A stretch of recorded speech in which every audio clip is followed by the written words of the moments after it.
Hello, all of my genius crew. It is your lovely founder here, just here disrupting the world. I'm here at Stroke 2018, which is this big fancy pants seminar on stroke. Everyone here is really, really smart, so I'm a little intimidated, but I'm just gonna kind of put them on camera and hopefully join me in basically joining you and inviting you into this conversation with us where we are all talking about life after stroke and life after life-changing trauma, which you know everything about. So everybody in the room, get ready to say hello to the Genius Crew. Yay! Hello. Okay, guys, now I'm going to put you down. Let me just get this. As you can tell, I am tech. I am disruption. All right, so let's see if that works. Can you? Yeah, that's kind of good now. Hello. Thank you so much for having me. My name is. I'm not Emma G. Unfortunately, Em was not able to come, so I've actually basically in my pre-stroke life, I actually was an understudy in the Australian production of Altar Boy. So I've been an understudy before, so I basically was like, okay, well, see you, Emma G. My name's Caleb Rixon, but my friends call me Cal. I am a stroke survivor and I am a disruptor. Dana, are you here? Dana Wong? Oh yeah, thank you. Tweeted that. Oh yeah, hashtag disruptor. So yeah, I'm a stroke survivor and I am a disruptor and I'm the founder of Genius Network. And basically the purpose of my talk with you today and to our Genius crew, I don't know how well you're going to be able to see me, I'm like a silhouette, I don't know if it's a good one, but the purpose of my talk with you today is to really just share my experiences as a stroke survivor and really talk about what you talked about, Avril, which was amazing, on transitions and return to home, return to work. It's a big part of the experience of a stroke survivor. So I want to share some of my stories with you today and also bring in our Genius crew, a community of stroke survivors from all around the world. We've got people from over 18 countries in our incredible, very, very lean grassroots community where we all connect through the power of sharing our stories. And we find a lot of solutions and way more solutions than there are problems. So what I want to talk with you today about is through my story and learning the transitions, I really want you to, I would actually love to hopefully inspire you a little bit to tap into your fancy pants, to your expertise and see what you can unlock in your experience and how that might be able to change the trajectory for someone else through their experience. So in the fashion of this, I'm just going to do a smash cut. I'm also a filmmaker, content creator person. So this is what we call a smash cut into the inciting incident of my story. I don't know if you can see this, I can also just walk backwards. So this is me. This is almost 10 years ago, 10 years in November. And this is actually a really good day because I'm off the ventilation, the oral ventilation. But what has happened here is I've had a grade 5 subarachnoid hemorrhage. So what's really cool about you is that you're smart. And usually I'm like, when I talk to people like, oh, I had a stroke, and they're like, oh, well, it must have been very bad. And I'm like, it's kind of bad. But I'm like, no, it was a pretty big stroke. But anyway, I had to kind of relearn how to walk, talk, swallow, sleep, breathe. But, kind of doing okay with that. But the interesting thing about this experience is that this is 3 days after I turned 24. And this is due to a dural arteriovenous malformation, an AVM. Does everyone know? I'm feeling like I'm with my people. So usually I have to be like, oh, it's this thing called a thingy, and it's like a big stroke, but sometimes they're hemorrhagic, and sometimes but the ones are ischemic, and most people are old, and blah, blah, blah. But as we know in this room, that is not always the case. So as I was saying, this was a very, it was actually a good time because although I'm dealing with having had pneumonia at this point and septicemia and golden staph, which is why I'm isolated in ICU, and what was the last one? Meningitis. Forgot the meningitis. this was an incredibly challenging experience for, obviously, my loved ones, my partner at the time, for him, and for my family who were in Geelong, and obviously had to come up to be with me through this experience, this extended sort of 5 to 6 week stay in the ICU before I then came to. And what happened after this is that I actually couldn't speak because I had a paralysed vocal cord. And I couldn't swallow because I had a paralysed velum. I had a bit of a bung cricopharyngitis. I had pharyngeal wave that was not giving me much of a Mexican wave. It wasn't really doing much. So I was fed through an NG tube, breathing through a tracheostomy. And life was extremely dim.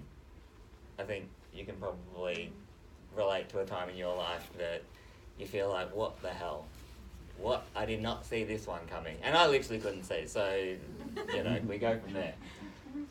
But fortunately for me, this is the real deal, is that, I don't know, it is a little bit weird. I haven't been in Sydney much since my stroke, but I had my stroke in Sydney, and I was treated, I was treated here, and I don't know if anyone, you don't have to raise your hands or anything, but I don't know if anyone here will have maybe been in, I've had over 65, I stopped counting at 65 once I hit rehab, and that's my neurosurgeons, neurologists, neuropsychologists, all the clinicians, physio, dietetics, speech pathology, my God, everything.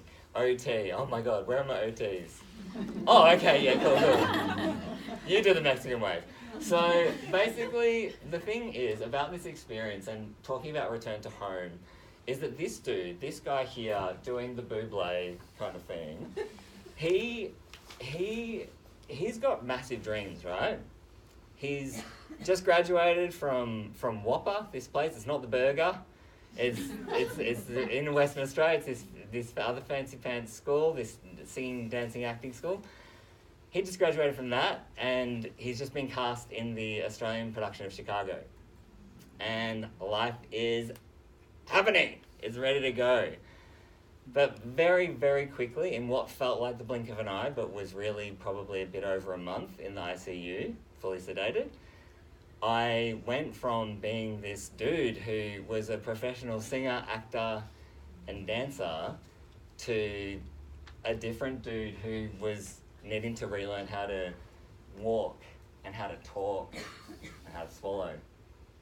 Because even just then, I just did one of the little swallows. I was like, hello, involuntary swallow. Which, speaking of,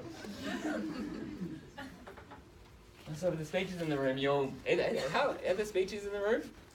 Oh my gosh, okay, represent. But speeches, hey, I'll crack a parent, yes, let's talk. But the thing about this experience was that really, when I was coming out of hospital and really going from rehab to home, I didn't really know who I was anymore.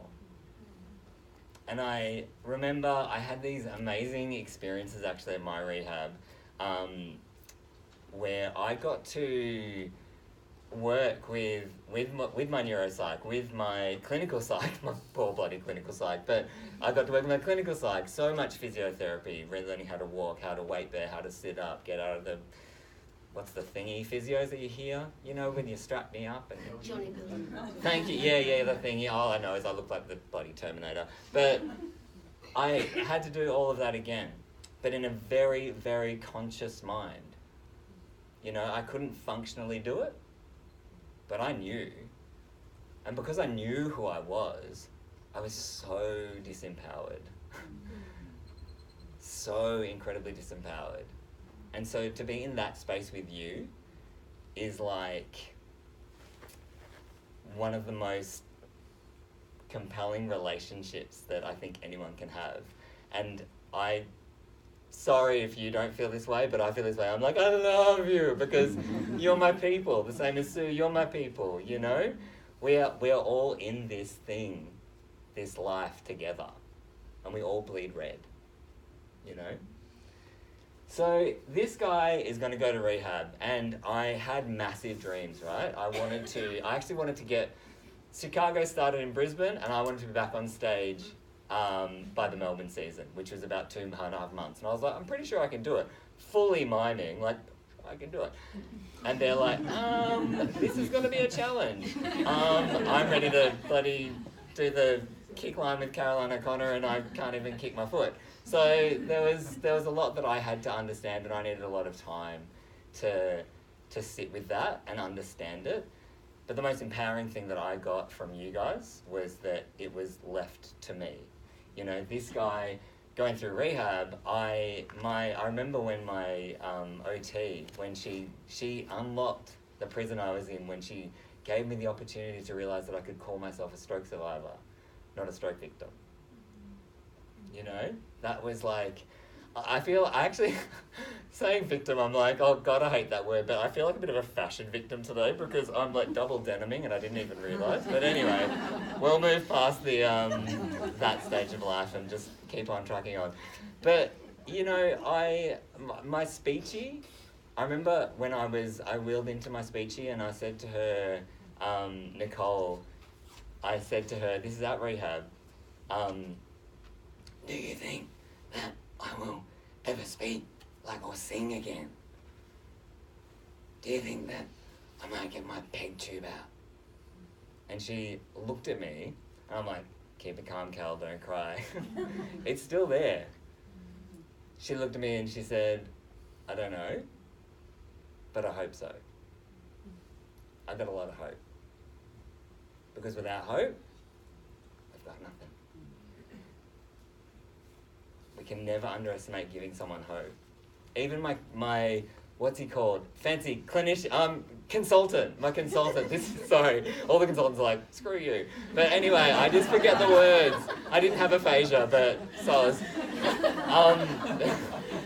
I'm like, I've got a reduced speed of processing. How long I can use that one for, I don't know. But the point is that even my consultant was like, you know what?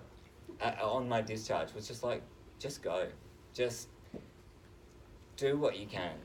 Trust yourself. Because you're here. Like, you've got this far. We don't really know.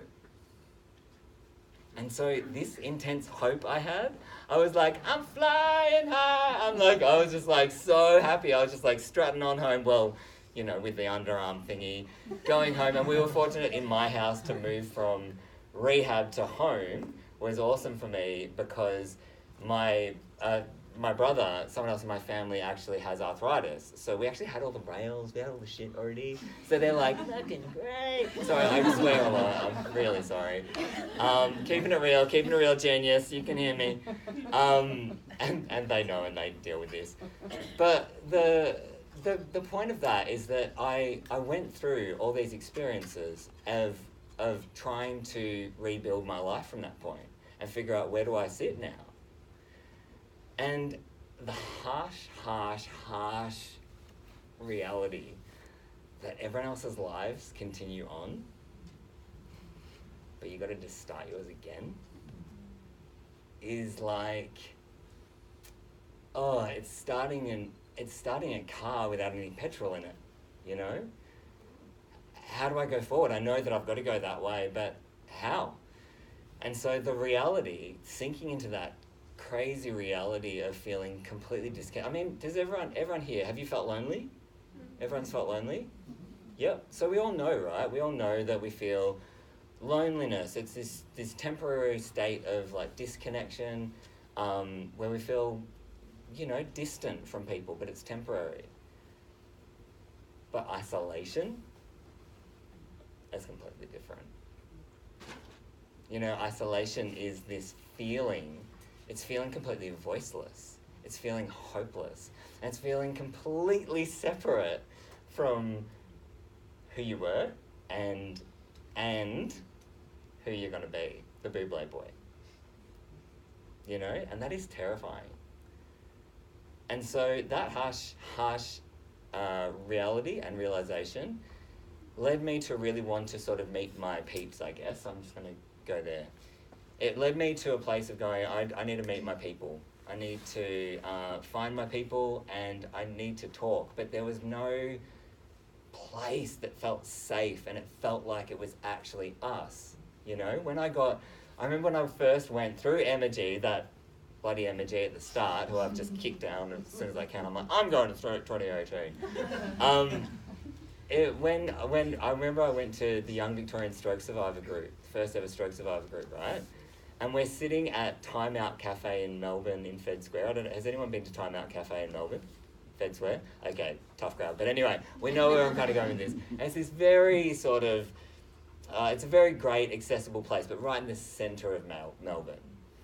And I remember we were sitting there and everyone identified as like, oh, I'm a grade 5 subrac, I'm an ischemic, da-da-da-da-da-da, I'm a unilateral vocal fold paralysis, I'm a da-da-da-da-da.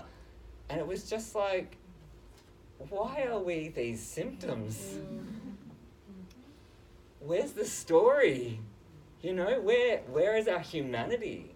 Why are we feeling so reduced to these feelings of, oh, I've got to just solve a problem? So much energy goes into problems that just creates a bigger problem, as opposed to putting the energy into the solution of who we are, who do we identify as, and the Genius crew know this, we all know this. It's not about the problems and the symptoms and the statistics. It is 100% about the story. And you can totally change that for someone else. So moving on from that, basically I guess the thing that I just sort of want to say after that experience is that when I was looking for connection, looking to disrupt isolation for myself, like get connected and feel like a person and not a patient anymore, I started to reach out to people from all around the world, other young stroke survivors, and Avril, you see, Beth, UK, all these guys. And I tell you what, all of us, we connected beyond stroke, beyond all that stuff. That is just the foundation point. The trauma is just the thing that unites us. But really, the thing that we're connected by, that viscerally we're attached to, is our sense of belonging with one another, being wholehearted humans again. And so when I reached out to all these guys, right, everyone, I was like, I to be honest, I wanted to sort of share my stories. I wanted to sort of relate things like, how did you do this? Oh, you know, what do you do with dating? How do you do that sort of thing? Blah, blah, blah, blah. Because I'm a kind of a, you know, I'm not, obviously, well, I'm not too serious, but I you know, the things are, it's like, it's one thing to learn how to swallow your saliva again, but it's another thing to go, well, how do I go have a beer? Or how do I go have a coffee? That became top of my OT list. That thing, what was the Canadian Matrix? Yes? Oh, okay, yeah. Well, that was a big thing for me. That became the top. Well, just under Chicago, because I was aiming high for a while. But it was to have a coffee, because I knew that meant I had to swallow. It had to be orally. I had to keep on track. I had to think. I had to stay with that person. I had to get there. So many things would go into that. And that was about person. That was about me as a person. It wasn't about me as a patient anymore. And so, I guess, what birthed from this is Genius Network, which Sue, you are a big part of. And guys, you don't even know it, but you're actually a part of it as well. Genius Network is a user-generated story sharing platform which empowers and connects every single person who is touched by trauma, you know? But rather than me just keep on, I want you to hear some of your voices and find out how other people around the world are also impacted by their community. I'm really excited to be a part of Genius Network. Really excited to share my experiences with you. I came to Genius Network to just get a platform to hear everybody else's story and to know that I'm not alone. It's been a great support system for me. Genius Network is amazing. The support that's there from people who have experienced similar traumatic events it's invaluable. I actually love this website. I feel I know everyone. Through watching each other's videos, I really feel a closeness towards everyone. I have aphasia, so writing and reading are horrible. So that's awesome that you're doing videos because it's amazing.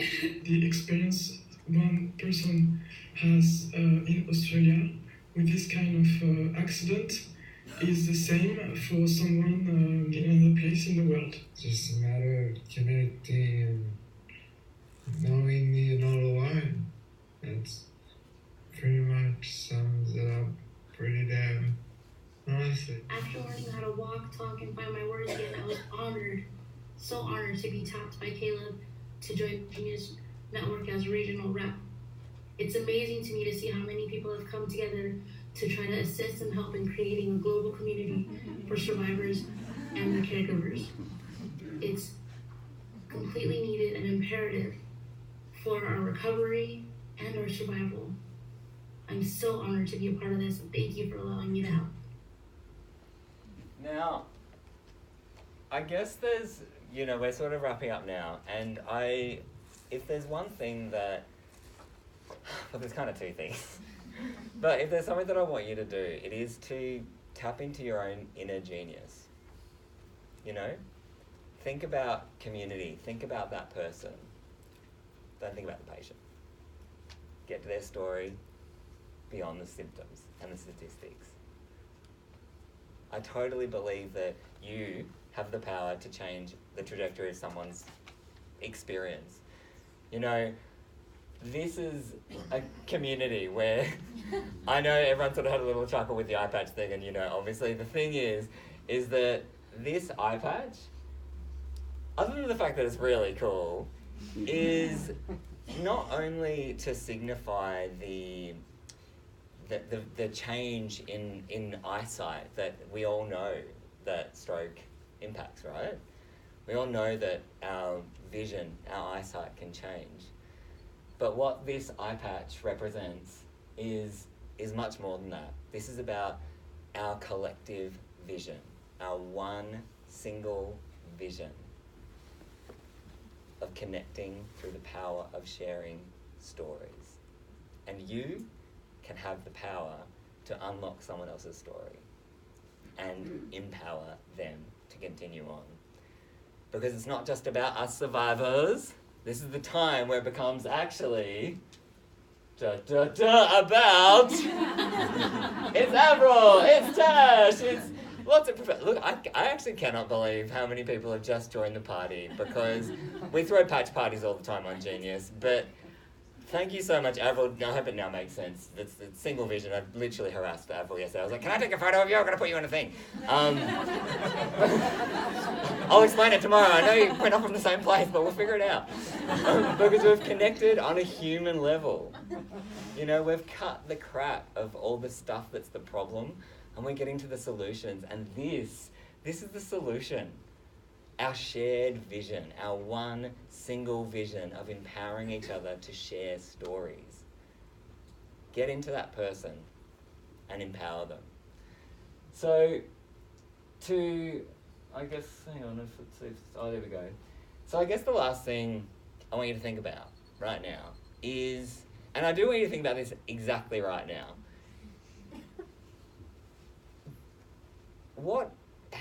How can you make a difference? How can you, in your experience of whatever you're doing, who you're treating, who you're repping with, how can you make a difference? Think about all the different ways. We've got technology, we've got disruption. It's all happening. We have a lot of people in the world that need not support, they need empowerment. They need love and belonging. So I want you to think about that. Think about, what can I do to make a difference? And I've got one very clear, very, very simple answer for you. Just be different. Thank you.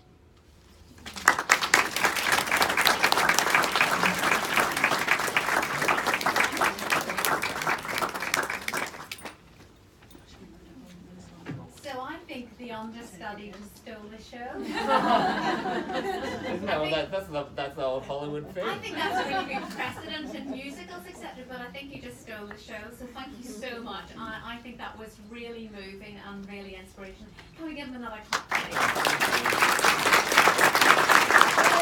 All right. They love you.